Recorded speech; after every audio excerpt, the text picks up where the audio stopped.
This is the plate that the engine that came with the mower was mounted on. I found out kind of after the fact that you could remove this without taking the pulley wheel off of the bottom.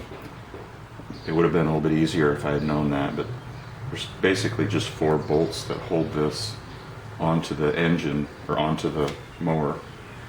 And what you can do is put this on the motor, put your pulley on there, and then just drop this in. It makes it a lot easier than having to mess with.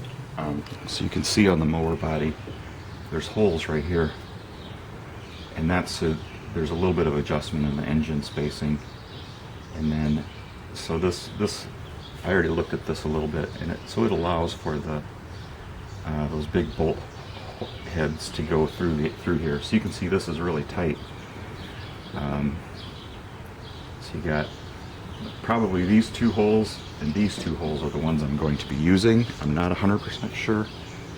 The exhaust is going to come out this way, so I need to, and so I need to fab up some exhaust, because the exhaust that I have isn't going to work. The stock exhaust has a different flange size because it's metric, and the exhaust that came with this Craftsman engine, the way it's mounted, it hits this tire, so it's not gonna line up properly. So my options really are I need this cable for the choke and gas is going to have to be back here. So the exhaust has to come out here, and the controls for the gas have to be here. So that's really the plan. I think there's, I could probably do it either way, but it's just going to be easiest if I mount the engine with the exhaust coming out this way.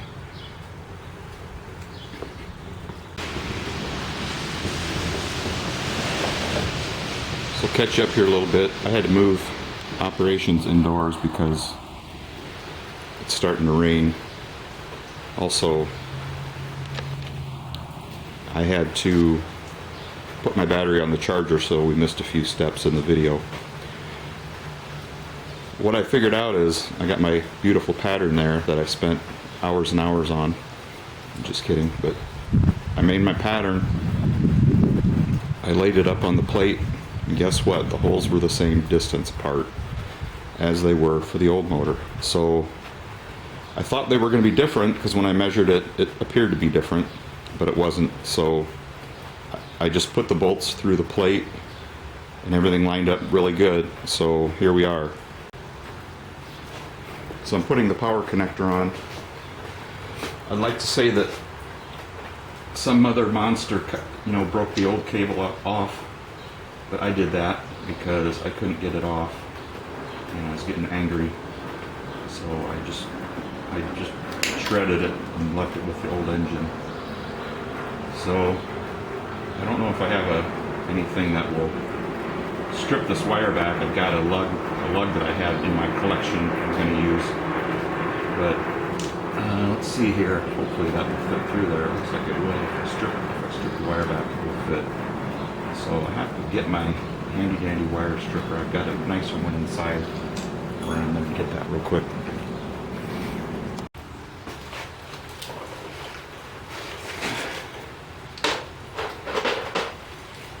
Handy dandy wire stripper.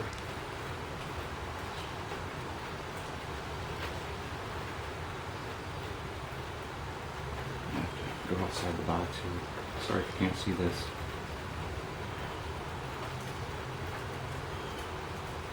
Go around here a few times. Turn this way. It should go right through.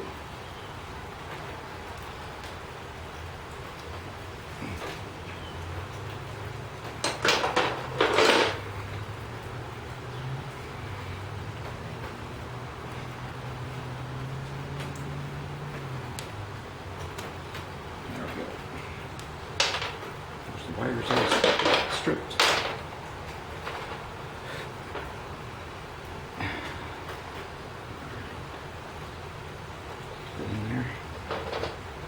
wish I had a heavy duty crimper, but I don't. So this says it's a red crimp, so we'll use it and hopefully it gets the job done and I don't break it. Alright, so that's that. I like to pull on these and make sure it doesn't come apart. It's not coming apart, so that's going to be good.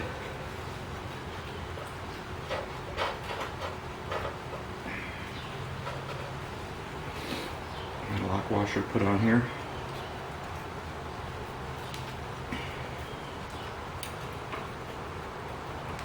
And I didn't film it, but I drilled out this lug.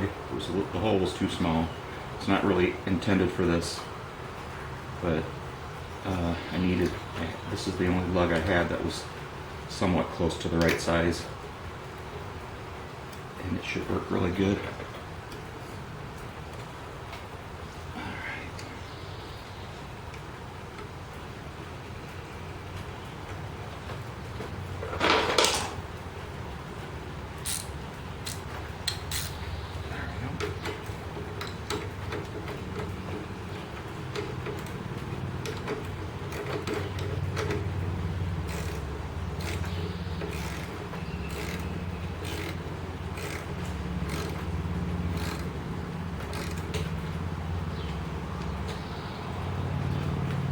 Voila.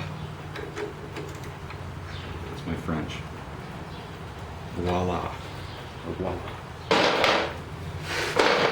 Okay, so one other step I have to do on this too is I have to put my ground to the frame, to the engine. I haven't found a spot yet for that. I'm not sure where I'm going to put it. I probably could put it on top of one of these bolts, clean up the area around it, and then put a nut on top of here to ground it, everything.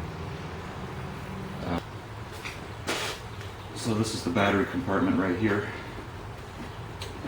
Pretty grungy. You need to clean it up a little bit.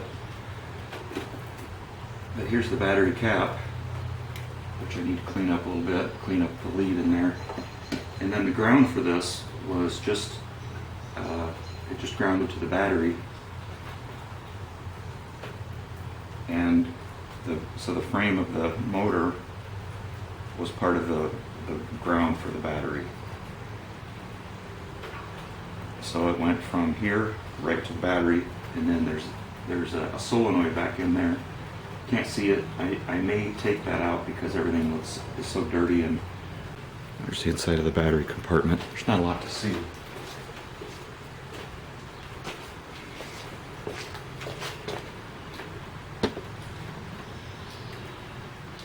Just a good amount of white corrosion in there. That's about it. And the solenoid's back behind that post you see right there.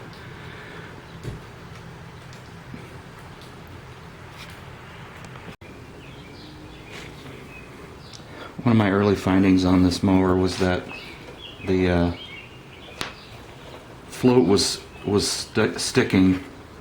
I took apart the carburetor before I started doing a lot of filming and cleaned out the bowl.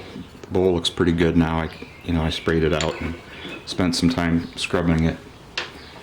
The float was bad on it. There's no gas in it now. It's all, well, actually there is. Maybe you can actually see it in there. See that? It's got a leak in it. There's gas in the bottom of it. That's not supposed to be there. So I ordered a new one, and I'm going to put this guy in. It looks like there weren't too many varieties of these made. So this should work just fine.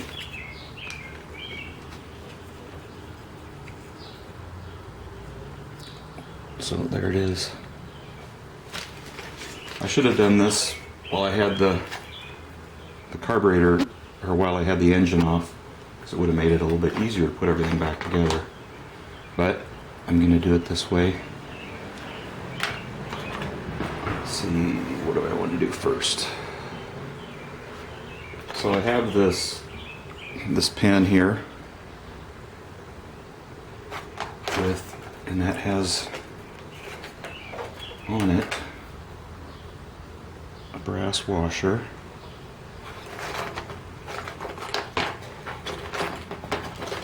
and a rubber washer,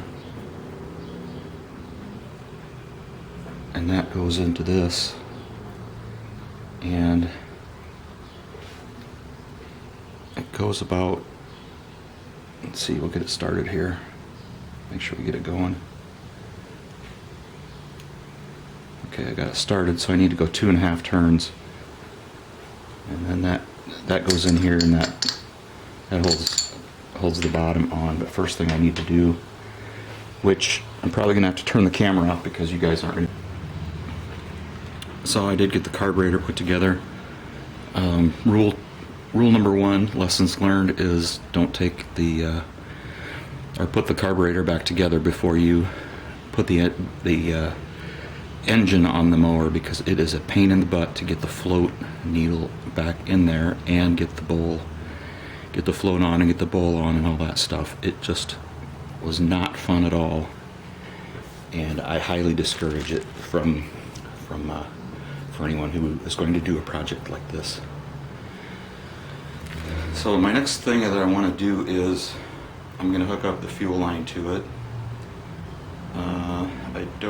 I think I might go see if I can figure out how long the old one was. Actually, you know what? I don't think I need that, because this has the fuel line coming in at a different spot. So here's the fuel tank, and I'll zoom out here so you guys can see a little bit. There we go. So this is the bottom of the fuel tank that you can see there. This is where the fuel comes out, obviously. And I need a piece of hose that goes from there underneath over to here. There's a piece of plastic right there that connects onto. So I am going to use the old gas. I've got the old gas line. It has a gas filter in it, and it's probably not recommended to do that, but I'm going to do it anyway because I don't have a new fuel filter. I can blow through this one, so I'm going to assume it's okay.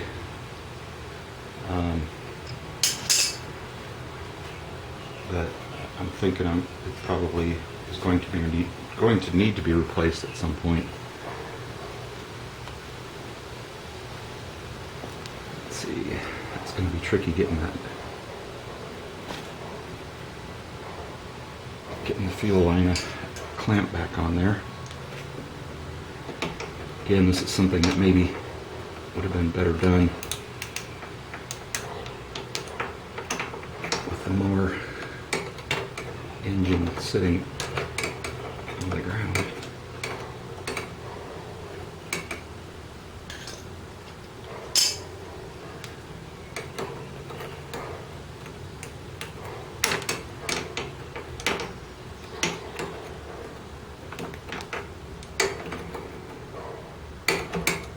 I think I might have broken this clamp. It's not really holding.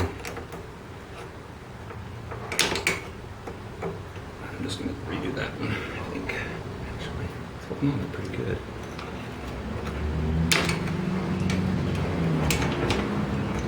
No, that's not going to work. I think I got it on there far enough.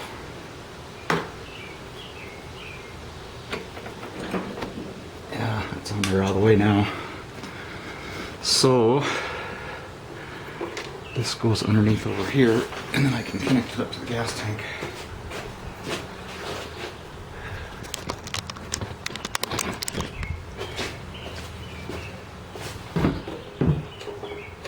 Alright, so this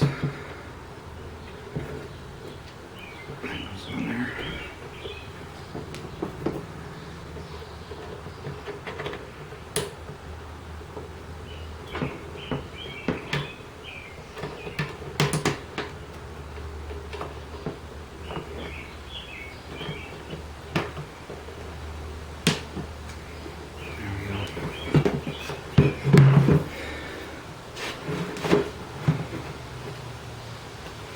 So we're just about ready to start this.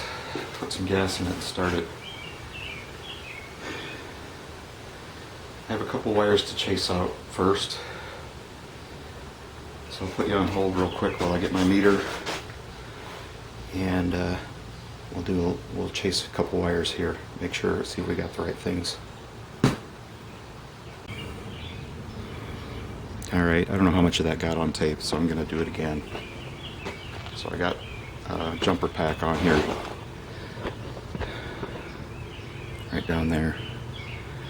And I guess I can back it.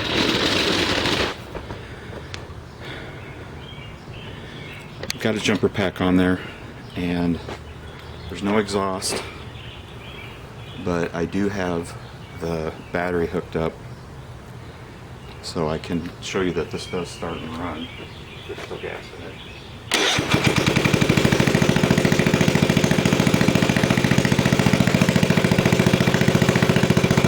Runs pretty good. It's very loud.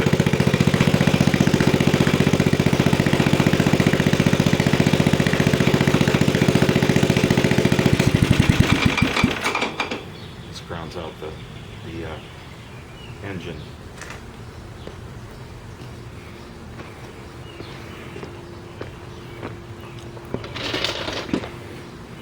So that's the majority of it right there. Obviously, I need to figure out where my shutoff is, but as you can see, I've got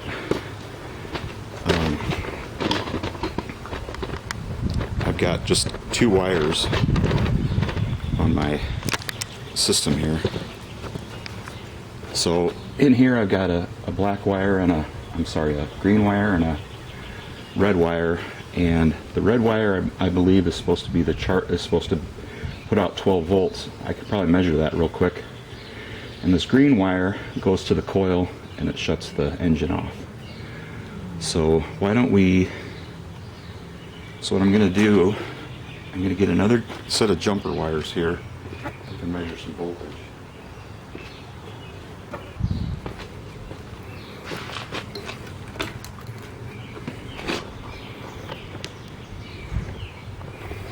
I don't know if this meter will stay up here or not, but what we'll do is we'll hook this to ground. Hook this side to ground, which I just have on the bolt of the engine there. And we'll set this to 12 volts.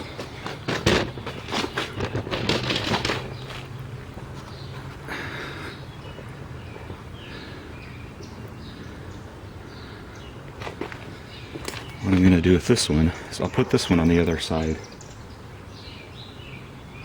of here, and I expect to get 12 volts out of there.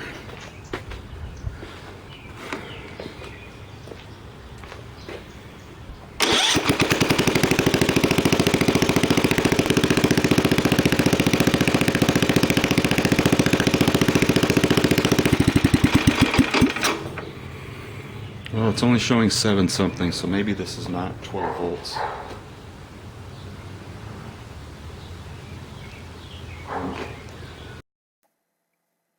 Thank you all for watching and subscribing.